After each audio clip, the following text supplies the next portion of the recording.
Welcome to Make Impact podcast, where we dive deep into the stories, strategies, and solutions that drive real change. I'm Heidi Fisher, and I work with organisations on a mission to tackle poverty, reduce health inequalities, and create lasting social impact. In each episode, I bring you inspiring conversations with change makers, social entrepreneurs, and thought leaders who are making a difference. Whether you're looking to boost your impact measurement, learn from innovative projects, or find fresh ideas to transform your work, you're in the right place. Welcome, Faye. I'm so pleased that you're able to join me on today's podcast episode. Could you just introduce yourself to the listeners, please? Hello, thank you for having me, Heidi. My name is Faye O'Connor and I'm a registered dance movement psychotherapist and the founder of Xpress Yourself Dance CIC. What do you do on a day-to-day basis? Yeah, so Xpress Yourself CIC was started in 2013 and our vision is for healthy ageing for everybody through dance and movement. We started in 2013 and then in 2021 we registered as a CIC coming out of the pandemic, and we work and we deliver dance classes, so keep dancing dance classes for people over 60 across Birmingham, Solihull and Walsall. And we also work in care homes and we also do a lot of work delivering sessions in dementia cafes. And then to add an extra string to our bow, I recently completed my Masters in Dance Movement Psychotherapy at the University of Derby to better understand dance and why we dance.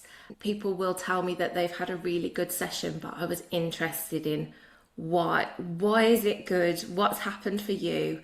What's changed? How did that movement shift something inside you and shift a rhythm? And that's where the dance movement psychotherapy comes in. And the dance movement psychotherapy comes in a lot with people who are living with dementia, who no longer have verbal communication. And quite often I have the best conversations with those people through dance and movement. And I can have a whole conversation with people who are no longer able to communicate with words. And that's the beauty of our work, really. Yeah, and we really strongly believe that you don't stop dancing because you grow old. You grow old because you stop dancing, because there's something in us that shifts when we dance and we move, and it makes us feel young. Wow, amazing. So, what on earth made you want to get into this and to do dance with older people who are now obviously known as young people, based on Yeah, what you said? absolutely. I was lucky enough to have an opportunity to start to work with older people. I'd started out working as a freelance dance artist and an opportunity came up, and it was a regular opportunity, which sometimes is not always the case as a freelancer, a regular sort of work to work with older people. And when I started working with the group of people, I recognised quite quickly that they chose to come to the class each week. I have worked with lots of children's groups, and often, sometimes it's not the case that children actually want to dance. But I started teaching this group and they would turn up every week and they would choose to be there every week, and it was very different. It was like they were showing me their own autonomy, like I have a choice but I choose to come to this class. And then I got really interested in working with older adults and curious about whether dance keeps us young or dance helps us to prevent falls or cognitive decline, and just started to work and then research and go on to different training courses and recognise that actually when I was working with people that were more frail, that dance gave them an opportunity to express themselves. When words are no longer there, it was a way that they could communicate a story, or they could be part of a group, or they could be part of a community. And I really loved that. Wow, it sounds like it's one of those things where you were meant to do it and the opportunity just came along. Yeah, a nice little bit of synchronicity, I think. You mentioned in there that you think it can prevent falls and keep people younger. You probably know that I'm a little bit obsessed with preventative healthcare versus helping people after the crisis and when they're in need of acute care. From what you're saying, it sounds like dance is actually a really good preventative healthcare mechanism. Yeah, it is. It challenges our balance, it challenges our coordination, it challenges the rhythm in our body. And the way our Keep Dancing classes run is that we deliberately change the routines each month because we want the brain to go, ah, I don't know what I'm doing. Because actually, when we're learning, it's when the most neural pathways are created. We want to prevent cognitive decline for people.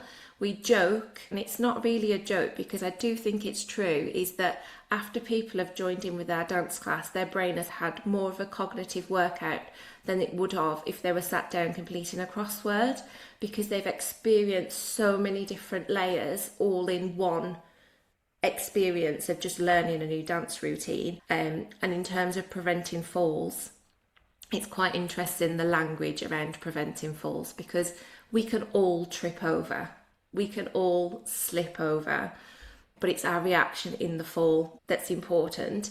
We've had people that have come to our dance classes and they've come with a cast on their wrist because they've had a fall, and I've said, oh, that's really great that you've broken your wrist, and which is obviously looked at with horror because nobody wants to hurt themselves, but they've had the dexterity to put their hands out to stop the fall, and actually a wrist is going to recover much more quickly than a broken hip, and it's going to be very inconvenient to have a broken wrist, and there's still going to be lots of appointments and physios to go to, but actually because they've maintained their ability to move around, they've had the dexterity to put their hands out, which has prevented a further fall. A broken hip is not a good injury to sustain. So I always congratulate them because they've maintained keeping active. They've prevented the worst case scenario.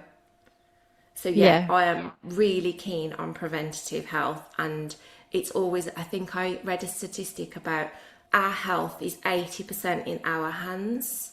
So 20% is hereditary and 80% is the stuff that we can do to impact our own lives. And if we're afforded the privilege of getting old, if we have been active and maintained being active, and even if we're not active in this moment, we can choose to be active and improve the quality of our life. People will come to my classes and say, I've got some arthritis or I've got some osteoarthritis, and I'll say most people have in our classes. You're amongst other people, but I think some people have been so scared to move because they don't want to aggravate it, but then they come to the class and they go, my knee feels so much better now, because they've moved and they've kept everything moving around their body.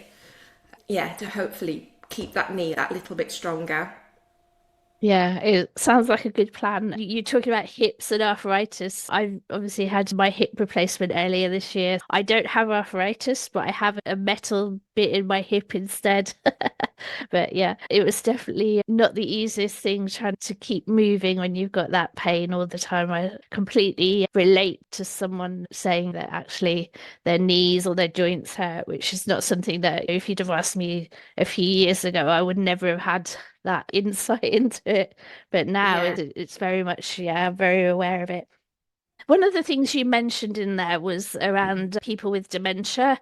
And I've seen before where dementia patients have been like played bits of music to trigger memories.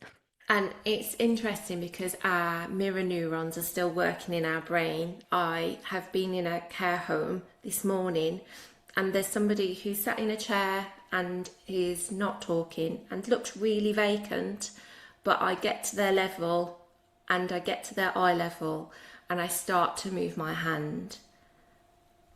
And it's always an invitation. And then suddenly they can see that I'm moving my hand and they start to move their hand. And then I move my hand and then they move their hand. And then actually we're turn taking. We are in a conversation with one another. One of my favourite stories is that I went to a dementia cafe to deliver a session, and it was a dementia cafe for people living with dementia and their carers. And there was a husband and wife sat next door to each other, and I had a feeling that the wife, who was the carer, had a really difficult experience that morning. It'd been a lot of work to get her husband to that dementia cafe, and you could tell in her body that she was exhausted. And he didn't recognise her, and he didn't know her name, and he was very angry towards her. And then throughout the workshop, a piece of music I'd chosen was Frank Sinatra, New York.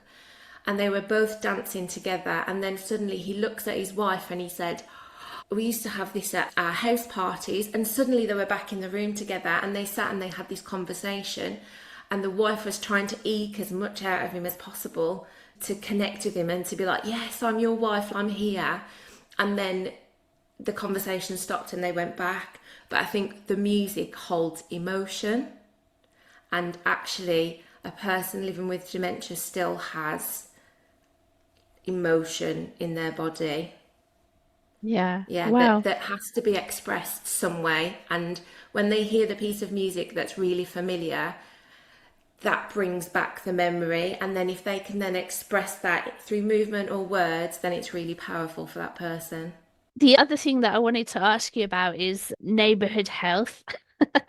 Obviously, the NHS is trying to move from national to neighbourhood health and to have more community-based delivery in neighbourhoods, organisations like yours doing the delivery and things. What are your thoughts around neighbourhood health care? We're already in neighbourhoods anyway, and when we're working with a group, we can recognise so many different themes of what's happening in that local area. We know recently we've had lots of child bereavements, and we can notice the trends because we're checking in with the people. If our participants don't attend the dance class for a certain amount of weeks and they've not let us know they've got an appointment or coming on holiday or something, we check in on them to make sure that they're okay. And we find out so much information about what's happening in the local area. Like, we're a CIC and we're a small organisation, and we then try and go, oh, this is a theme, this is a service that is potentially needed. And also it's really valuable because we get to find out the services that people would like. We were running a tea dance and somebody said to us, you know what I'd really like? I'd really like an opportunity where I can dress up and go to a disco. Not something where I learn what dances are happening, but I'd like to dress up and I'd like to go to a disco and just dance how I want to dance. And so was born the Daylight Disco, when people now have that opportunity to dress up, come along to our event and have the opportunity to socialise in a different way. They said, I'm getting older and I don't have any weddings to go to anymore. I don't get invited to birthday parties, but I still have some sequins in my wardrobe that I want to wear. So when you're working with smaller groups and within neighbourhoods, you can really identify themes of what's happening across that local area or what services would be beneficial to the community.